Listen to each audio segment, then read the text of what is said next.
Get ready for a lengthy video. Today we're gonna go deep and discuss this guy right here.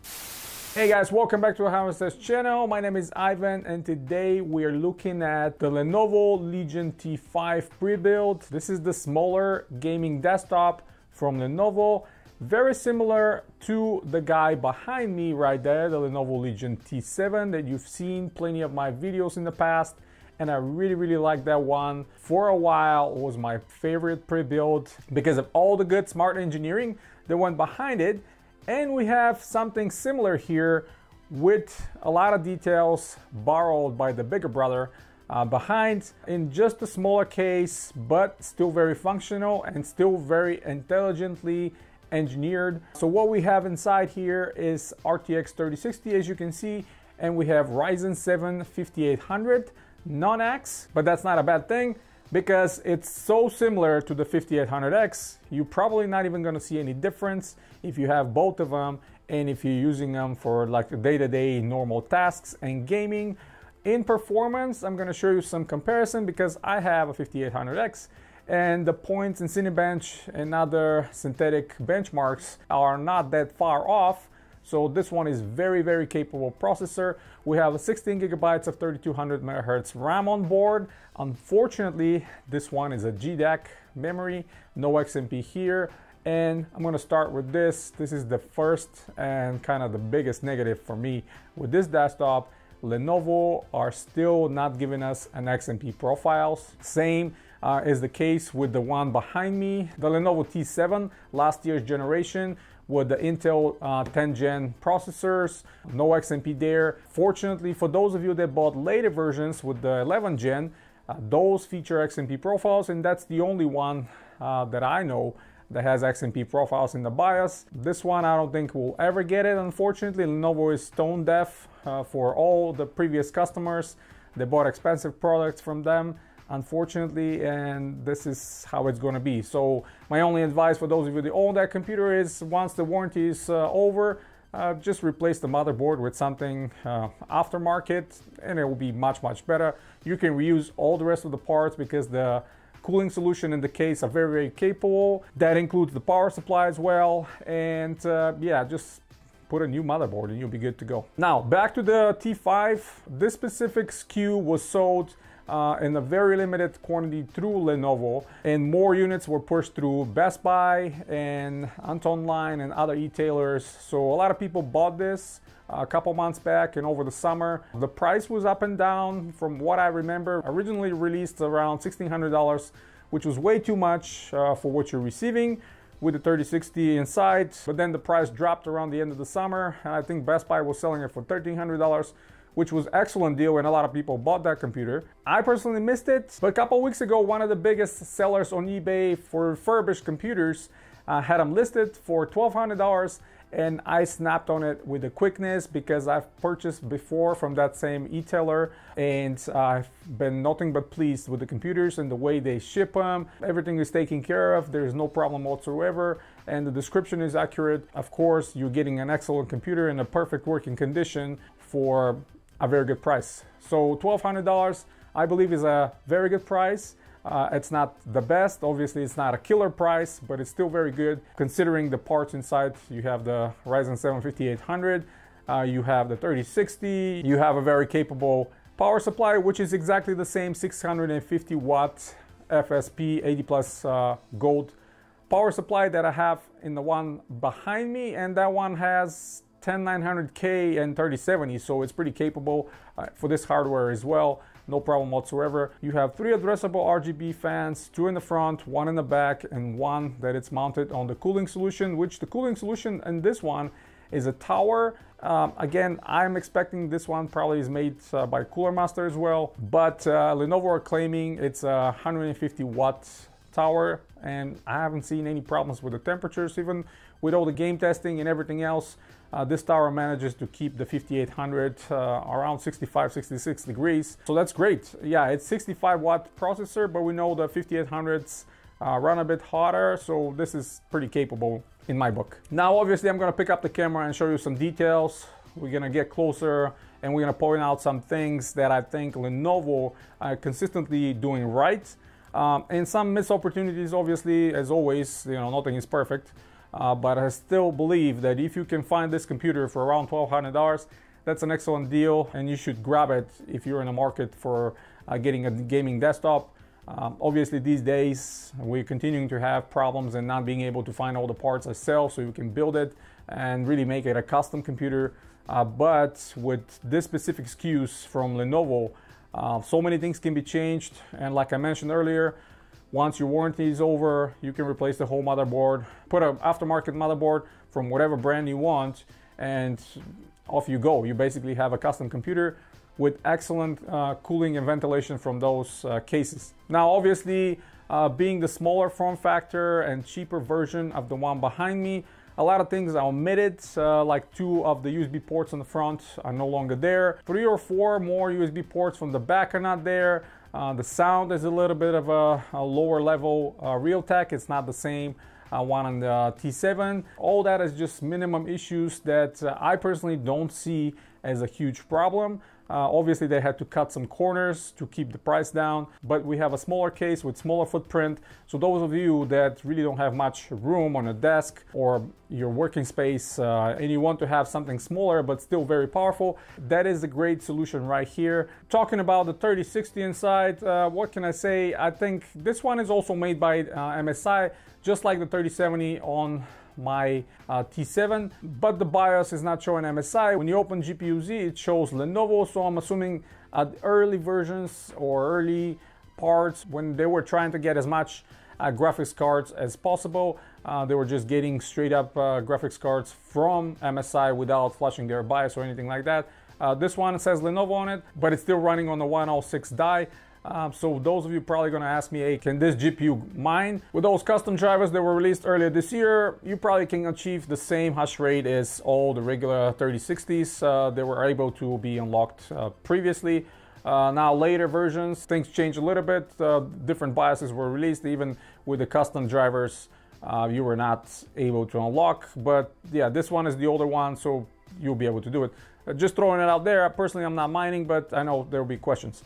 Now the performance-wise, performs just like exactly any other 3060, on par of the last generation 2070 with a little bit more VRAM, but that's not a huge deal. If you're playing on 1080p or 1440p like myself, you're not going to ever use that much VRAM. The craftsmanship and the cooling on this card is very good. You have a metal backplate, you have 2 fans, very quiet. I can barely hear it. Stays very cool under 70 degrees with 21, 22 room temperature.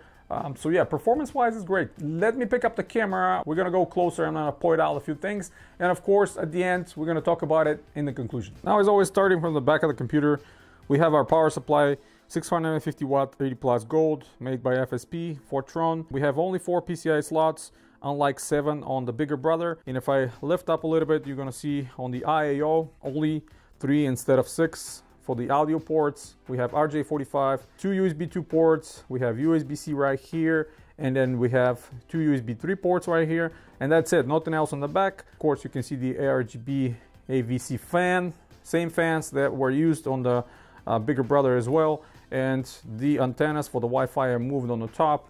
On the T7, they're kind of like right here on the bottom. But yeah, let me rotate now to the back side, and right here, there's some more interesting things to be noticed. Now, quick shot on the label of the power supply. We have a caddy for 2.5-inch SSD drive right here. Personally, I didn't install mine here because I think the clearance is not too big. And when you plug in the cables, you might have issues with the side panel. I'm gonna leave this one the way it is, and I actually installed my SSD drive right here on the bottom on one of the hard drive cages. Conveniently, Lenovo has pre-routed SATA data cables, so all I needed to do is just grab the SATA power from the power supply, plug it in, and it's all good to go. Now, with this version, you will notice that Lenovo has included a separate RGB controller, which is not something we saw on the T7. The T7 was controlled by the motherboard. There was no controller right here, and they put a little explanation graphics on the side, what needs to be plugged where, which is excellent to see, because people, if they want to change motherboards and they want to figure it out where to plug their RGB fans. This is exactly what you need to follow. Very impressed by some of those touches they did. Similar to these clips. These clips, actually, I'm buying these regularly from like Amazon to just put on some of my custom builds. These are 3M double-sided tapes. You stick them to the back of the motherboard tray, and there's channels you can route the cables through. Very convenient and keeps the cables out of the way. Overall, I think they did a pretty good job routing the cables. There's no huge mess, and there's plenty of clearance in the back when you put the back panel. And I'm going to show you quickly the back panel, just because this was, I guess, one of the issues. That's why it's refurbished, and really not an issue, I don't think. And you will see that where the capped screw on the bottom is of my back lid, we have a little kink over here. It has been bent a little bit, maybe in transportation for the previous owner, because the way this e-tailer that I bought from eBay shipped it, it's not possible to bend anything because it's shipped with a lot of cushioning. But this is not an issue for me. Again, this is a tiny bit of a bend. You're not even going to see because it's in the back of the computer. So I really don't care about that one. Everything else seems absolutely fine. There are no major scratches or any dents on the computer at all.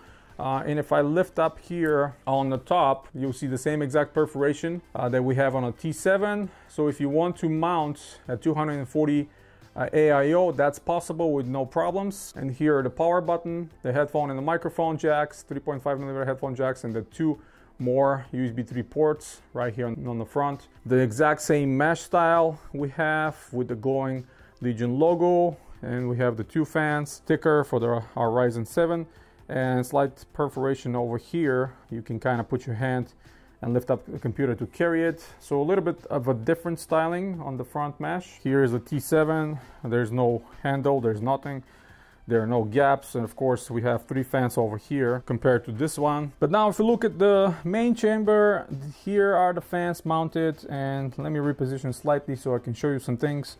So right on the top, you will notice right here behind the cable are 2x8 3200 megahertz memory sticks. They don't even have heat sinks on them, very simple JDAC profile ones. And this is the biggest problem for me right here, the inability to install any XMP enabled profiled memory. Anything aftermarket will get downclocked, and unfortunately, for some unknown reason, Lenovo has gone to the extent of preventing us from installing Ryzen Master. So far I have not found a way to install Ryzen Master on the T5, swap the memory and set up XMP profiles. For some reason they're really not wanting us to install Ryzen Master, because I think it's a missed opportunity. You will be able to undervolt your processor, install better RAM, but they're not about that game. So for all the good decisions they made and all the excellent cooling and perforations and space and all that stuff, they kind of ruined it with this decision. Once the warranty is over, just go ahead and install another MATX motherboard over here. Here is the 3060. I think it's by MSI. All they did was just install their own BIOS. Pretty capable card, like I said, metal backplate, a metal front plate, propping the card from not sagging. We have nice RTX3060 logo glowing here, which most of manufacturers don't even have that. Regular 8-pin PCI Express. We have our obligatory graphics card support bracket right here on the back, which in reality is not that necessary since this card is not that heavy. It's not 3070, it's not 3080 or 3090 or anything that it's, you know, 2.5 slots. This is regular 3060. So, but the inclusion is okay.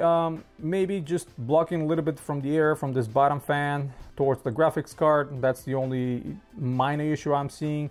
But having a more support is better, especially for transportation. And I'm sure when they're shipping those, they really want to have these because they don't want the graphics cards to get broken or claim warranties. All the fans are getting synced. Currently, the tower is pretty capable with 5 heat pipes painted black, so everything matches nicely. And here's the graphics card on the top. You can see plenty of perforations on the top plate that they created so the fan can kind of penetrate through the fins inside. We have another branding GeForce RTX on top of the back plate as well, right there, barely seen. And one of the things I noticed right away when I received this one, there are no heat sinks over the VRMs. I'm not sure if some of the SKUs were just shipped like that and some of them with, because it took me a while to track some of those heat sinks, but I finally was able to find them, and these are the heat sinks that go over the VRMs. I was able to track some on eBay and purchase them separately.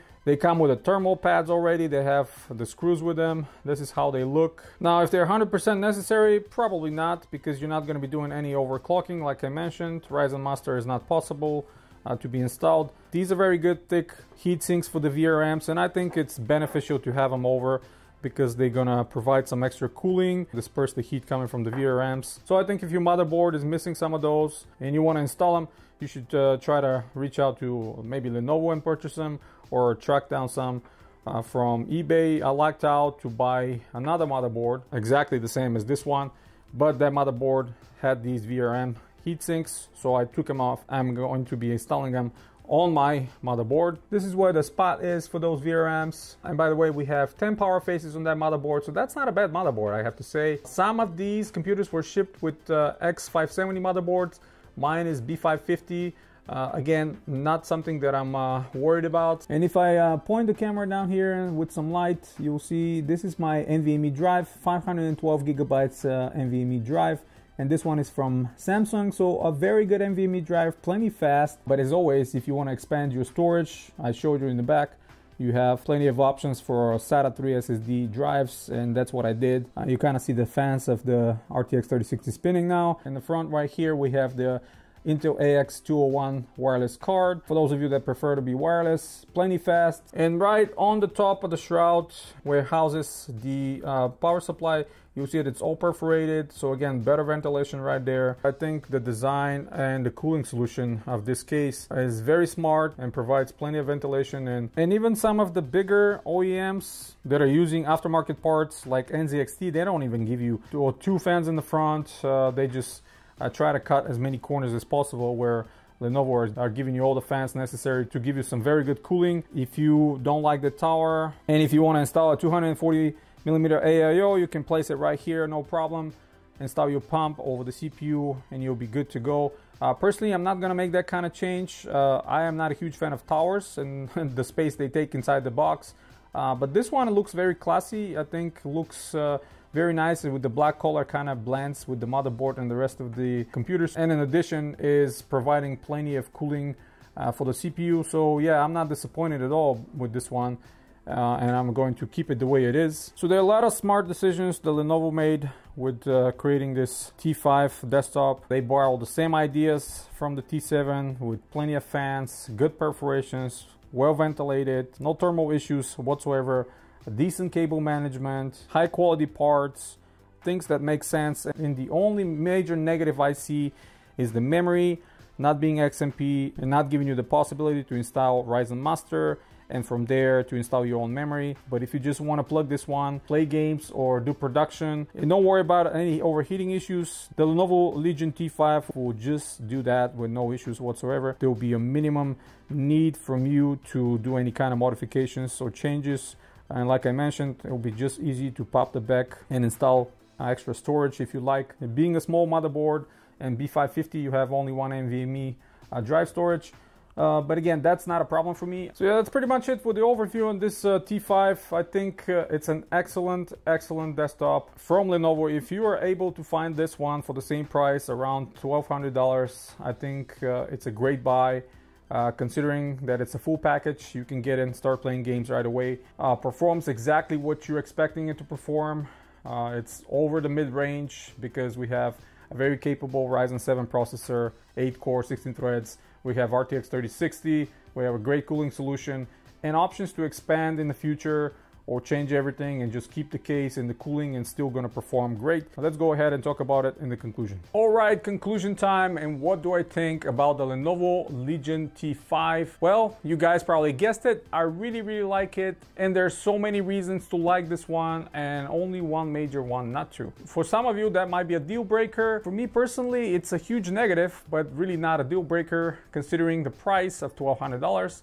Now, not having an XMP or not being able to install Ryzen Master are kind of big, so think about that as well. And yeah, or go ahead to Lenovo forums and drop them a note, let them know that you're not happy about it, and hopefully in the future they're going to give us some BIOS updates, they will be able to install XMP profile memory and install Ryzen Master to kind of take control in some of the things like voltages and stuff like that on our own.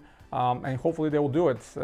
It worked for HP. I like to think that myself and other reviewers and many of you guys, they went ahead and told them that you're not happy with their decision not to include XMP profiles, reflected on them including it finally. And you can see now, even this week on CES, they announced a lot of new desktops. They're featuring well-engineered and smart cooling solutions. They can work a lot better than the previous generation 30L. So hopefully all companies are listening, including Dell, Alienware, and Lenovo, and are giving more options for the customers, especially when you're spending on top dollar nowadays for these kind of desktops. But yeah, I really like it. Very competent, very good solution for anybody that just want to buy it and go straight ahead and download their games and start playing, or go into some more production and video editing and don't worry about problems with the temperatures. Don't need to do anything to modify or DIY themselves. They're gonna have a plenty of good time with this specific desktop. That's pretty much it, guys. Hit the thumbs up if you like the video. Stay tuned to the channel. Subscribe if you're new. Check out the links in the description below if you want to support the channel directly. It helps me tremendously to bring this kind of videos for you guys daily on all kinds of pre-builds, laptops, and all other technology that you're gonna like. And as always, guys, you have a wonderful day.